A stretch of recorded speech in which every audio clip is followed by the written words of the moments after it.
नमस्कार दोस्तों, मैं आर डी राठौड़ और स्वागत है आपका हमारे यूट्यूब चैनल जी के टॉक्स पर। आज हम रीट एग्ज़ाम को मध्यस्थ रखते हुए उसके सिलेबस के आधार पे हमारा राजस्थान कक्षा 8 के बारे में चर्चा करेंगे। इसके जो लेक्चर हैं वो लगभग 10 लेक्चर हैं और उन सभी के बारे में हम चर्चा करेंगे।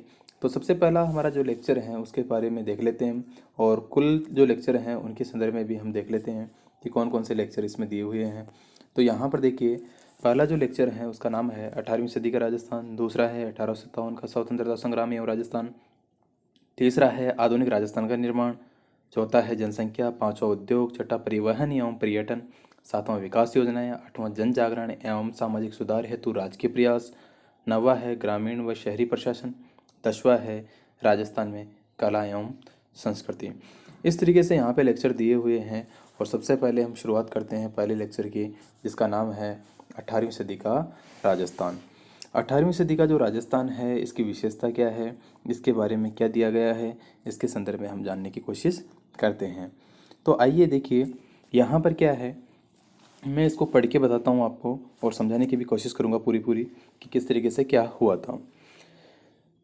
18वीं सदी के बीच की घटना है ये कि इस समय मराठा शक्ति को सर्वप्रथम शिवाजी ने संगठित किया। औरंगजेब की मृत्यु के पश्चात मराठा शक्ति ने उत्तर भारत में विस्तार की नीति अपनाई थी। तो सबसे पहले क्वेश्चन इस तरीके से हो कि मराठा शक्ति को संगठित किसने किया, तो शिवाजी ने किया। और औरंगजेब की जैसे ही मृत्यु हो गई, यानी कि मुगल शासक शक्तिहीन हो गए, तो मुगल जो साम्राज्य था वो शक्तिहीन हो गया था औरंगजेब की मृत्यु के बाद में। तो मराठा जो लोग थे उन्होंने कहा या सोचा कि उत्तर भारत में अपने साम्राज्य का विस्तार करना चाहिए, तो विस्तार की नीति इन्होंने अपनाई, जिससे वे मालवा और गुजरात में आक्रमण करने लगे। मराठों का मालवा व गुजरात पर आक्रमण राजस्थानी शासकों के लिए चिंता का विषय बन गया, यानी कि गुजरात और मालवा राजस्थान के नज़दीक आ गए।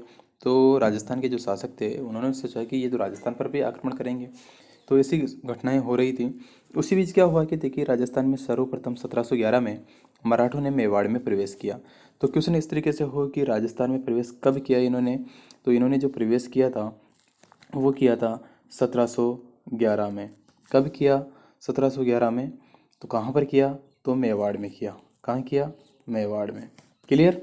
तो इस तरीके से ये घटना हुई थी। और उसी बीच क्या हुआ देखिए, 1720 ईस्वी में पेशवा बाजीराव ने मराठा ध्वज अटक से कटक तक फहराने का लक्ष्य निर्धारित किया।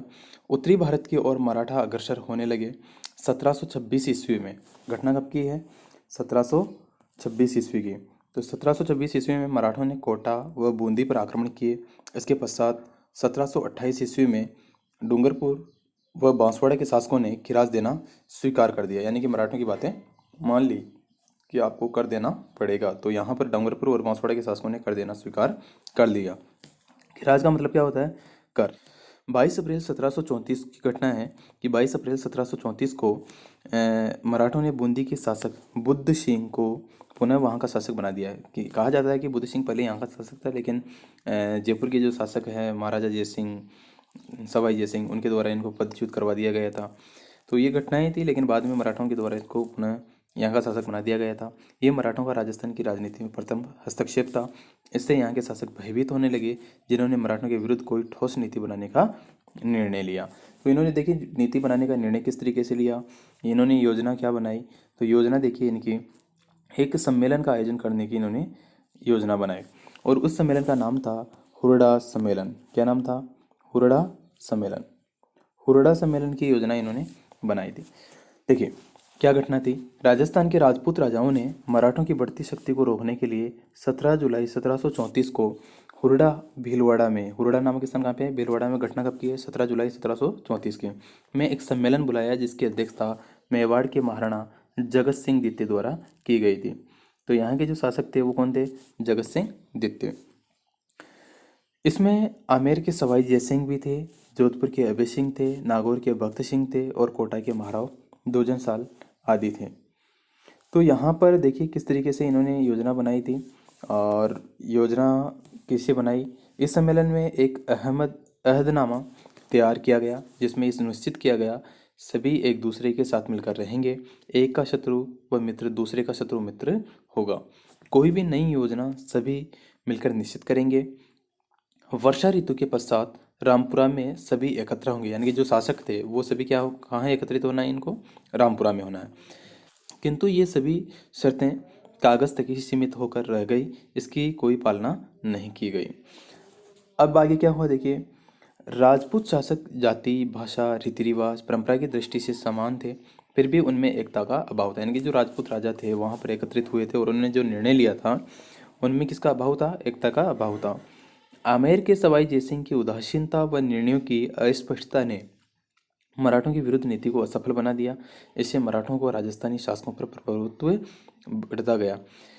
पेशवा बाजीराव ने राजस्थान नीति का आकलन करने के लिए अपनी माता राधाबाई को 1735 ईस्वी में, कब, 1735 ईस्वी में राजस्थान की में तीर्थ यात्रा पर भेजा। अपनी माता के सम्मान सहित सकुशल लौट आने पर, यानी कि वो जब यात्रा करने गई और सम्मान वापस यहाँ पर लौट आ गई तो इसको विश्वास हो गया। तो बाद में क्या किया इन्होंने देखिए, लौट आने पर पेशवा बाजीराव अगले ही वर्ष राजस्थान के दौरे पर आए। वह यहाँ से चौथ वसूली की। चौथ वसूली का मतलब क्या होता है, चौथ एक प्रकार का लिया जाने वाला कर है, ठीक है।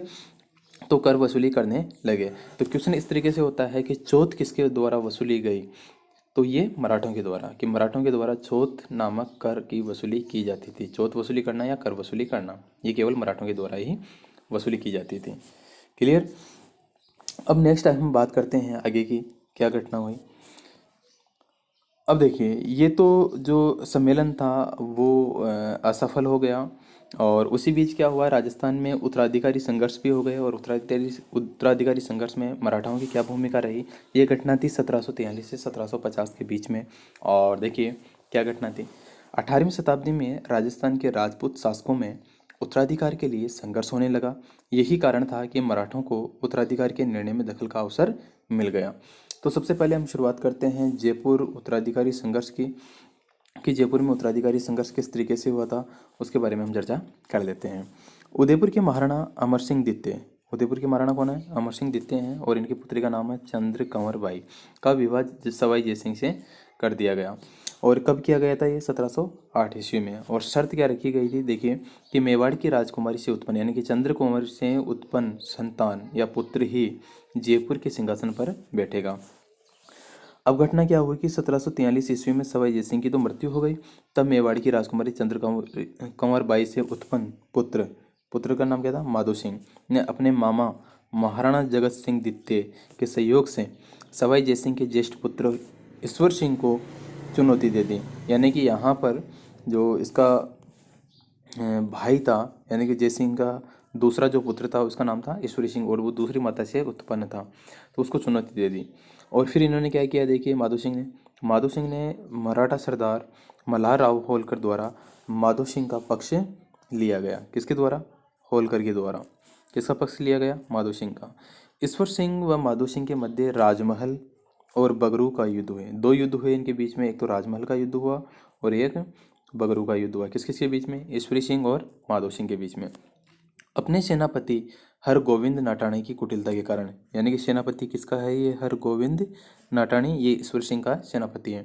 इसकी कुटिलता के कारण ईश्वरी सिंह को आत्महत्या करनी पड़ी और माधो सिंह मराठों के सहयोग से जयपुर का शासक बन गया था। तो इस तरीके से यहाँ पर उत्तराधिकारी संघर्ष हुआ था जयपुर में। और उसके बाद में अगर हम बात करें तो जोधपुर में भी उत्तराधिकारी संघर्ष हुआ और उसकी क्या रणनीति रही है, किस तरीके से मराठों ने इनका सहयोग किया, उसके बारे में जानते हैं। जयपुर की भांति जोधपुर में भी मराठों ने हस्तक्षेप किया। वहां भी राम सिंह और भक्त सिंह के मध्य उत्तराधिकार संघर्ष प्रारंभ हो गया। दोनों ही मराठा सहायता के प्रयास में जुट गए। पेशवा, सिंधिया व होलकर के हस्तक्षेप बढ़ गए। अंततः राम सिंह को राज्य का आधा भाग मिल गया।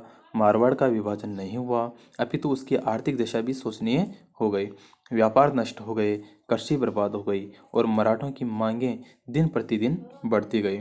वे कोई समझौता करने पर सहमत नहीं थे। ये सारी घटनाएं कहाँ पे हुई थी, तो जोधपुर में हुई थी। तो यहाँ पर मुख्य जो शासक थे जिनके बीच में विवाद हुआ, उत्तराधिकारी संघर्ष हुआ, तो वो राम सिंह और भक्त सिंह के मध्य हुआ था। ये चीज़ आपको ध्यान में रखनी है। अब नेक्स्ट बात करते हैं हम मेवाड़ में उत्तराधिकारी संघर्ष की। तो मेवाड़ में उत्तराधिकारी संघर्ष किस तरीके से हुआ देखिए, 1761 ईस्वी में महाराणा राज सिंह द्वितीय की मृत्यु होने से अरी सिंह को मेवाड़ के राज सिंहासन पर बैठा दिया गया। किसको राज सिंहासन पर बैठा दिया गया, अरी सिंह को, ठीक है। ये किसका पुत्र था, राज सिंह का, ठीक है। इसके कुछ समय बाद मेवाड़ गद्दी के भी दो दावेदार हो गए, एक हरि सिंह व दूसरा रतन सिंह। तो यहाँ पर अगर हम बात करें कि यहाँ पर मेवाड़ में ये उत्तराधिकारी जो संघर्ष हुआ वो किस किस के बीच में हुआ, हरि सिंह और रतन सिंह के बीच में हुआ। दोनों ने मराठों से सहायता प्राप्त करने के प्रयास के परिणाम स्वरूप गृह युद्ध में मराठा हस्तक्षेप होने लगा, जिससे मेवाड़ की सामाजिक, सांस्कृतिक, आर्थिक व राजनीतिक प्रगति के मार्ग अवरुद्ध हो गए। यानी कि यहाँ पर समस्याएं बहुत ज़्यादा बढ़ने लग गई थी। राजस्थान के शासकों के पारस्परिक वैमनस्य के कारण मराठों का हस्तक्षेप बढ़ता रहा। फलतः यहाँ पर क्या हुआ, यहाँ का विकास अवरुद्ध होने लगा। तो ये सारी समस्याएं राजस्थान में उत्पन्न हुई थी मराठाओं के आगमन के कारण। इसके आगे हम बात करते हैं कि यहाँ पर राजस्थान में और क्या प्रतिक्रियाएं हुई, क्या नीतियाँ अपनाई गई, उसके बारे में जानते हैं। देखिए, सबसे पहले मराठा आए। मराठा के बाद में देखिए अंग्रेज़ों के साथ में राजपूत शासकों ने क्या की, संधियाँ की, और किस तरीके से संधियाँ की उसके बारे में जानते हैं। मुगल साम्राज्य के पतन और मराठों द्वारा फैलाई गई अराजकता ने राजपूत शासकों, सामंतों तथा प्रजा में राजनीतिक, आर्थिक, सामाजिक अव्यवस्था उत्पन्न कर दी। ऐसी स्थिति में राजस्थान की तरफ अंग्रेजों का स्वाभाविक झुकाव हुआ। यानी कि सिंपल सी बात है कि अगर ये अंग्रेज भी मौका ढूंढने की कोशिश करेंगे और उनको ये मौका मिल गया। वे अपनी शक्ति के विस्तार तथा अन्य राजनीतिक, आर्थिक लाभ प्राप्त करने के लिए राजपूत शासकों से मैत्री करने के लिए उत्सुक हुए। अतः 1817 से 1818 ईस्वी में राजपूत शासकों से अंग्रेज सरकार ने संधियां करनी शुरू कर दी। अब यहाँ पर ये देखते हैं हम कि संधियां किसने की। सबसे पहले राजस्थान के राज्यों में सर्वप्रथम 29 सितंबर 1803 को भरतपुर राज्य ने अंग्रेजों के साथ संधि स्वीकार कर ली थी, और 1818 ईस्वी तक सिरोही राज्य को छोड़कर सभी राज्यों ने कंपनी का संरक्षण स्वीकार कर लिया, यानी कि संधियां कर ली थी। केवल मारवाड़ के विरोध के कारण सिरोही से तत्काल संधि नहीं हो सकी, एवं 1823 ईस्वी में सिरोही ने भी संधि पर हस्ताक्षर कर दिए। इस प्रकार अल्प समय में ही संपूर्ण राजस्थान अंग्रेजों के संरक्षण में आ गया। अब इसके बाद में हम बात करते हैं कि ये सारी संधियां हो गई। इस संधियों के माध्यम से अंग्रेज शासकों की मदद करेंगे, लेकिन बाद में ये धोखा करेंगे राजपूत शासकों के साथ में। और संधियों का परिणाम क्या रहा, इससे क्या स्पष्ट होता है, उसके बारे में हम जानने की कोशिश करते हैं। देखिए, 1817 से 1818 ईस्वी की संधियों के परिणाम स्वरूप अंग्रेजों को दिए जाने वाले खिराज से देशी शासकों की आर्थिक स्थिति खराब हो गई। अंग्रेजों को शासकों के आंतरिक मामलों में हस्तक्षेप का अवसर मिल गया। पहले मराठा करने लगे, अब अंग्रेज करने लगे आंतरिक हस्तक्षेप। अंग्रेजों ने भी शासकों को सामंतों के विशेषाधिकार तथा शक्ति नष्ट करने हेतु दबाव डाला। इससे सामंतों की प्रतिष्ठा को हानि पहुंची। स्वदेशी व्यापार, उद्योग, हस्तशिल्प नष्ट होने लगे। राजस्थान में ईसाई मिशनरियों का प्रवेश होने से उन्होंने ईसाई धर्म का प्रचार करना आरंभ कर दिया। इसकी जनसाधारण में तीव्र प्रतिक्रिया हुई, जो आगे चलकर 1857 ईस्वी के संग्राम में परिवर्तित हो गए। तो इस तरीके से राजस्थान में 1800 या 18वीं सदी की जो क्रियाएं हुई उसके बारे में हमने जाना। यहाँ पर कुछ चीज़ें हैं जिनके बारे में हम जानने की कोशिश करते हैं। देखिए किस तरीके से क्या हुआ। यहाँ पर देखिए, अहदनामा क्या होता है। अहदनामा का मतलब होता है इकरारनामा या समझौता पत्र। चौथ क्या होता है, मराठों द्वारा अन्य शासकों से लिया जाने वाला सुरक्षा कर। तो ये कैसा कर हो गया, एक सुरक्षा कर हो गया चौथ। तो ध्यान रखें, मराठों द्वारा लिया जाने वाला जो कर था वो, और कौन सा कर, सुरक्षा कर था ये चौथ। खिराज क्या होता है, कृषि भूमि पर लगने वाला कर। ये चीज़ें हमें ध्यान में रखनी है। तो इस तरीके से हमने पहला चैप्टर देखा हमारा राजस्थान, कक्षा 8 का 18वीं सदी का राजस्थान। तो ये सारी चीज़ें आपको ध्यान में रखनी है। इनमें से कई क्वेश्चन बनते हैं राजस्थान जीके के लिए, जो आपको ध्यान में रखना है, ध्यान से इसको पढ़ना है। धन्यवाद।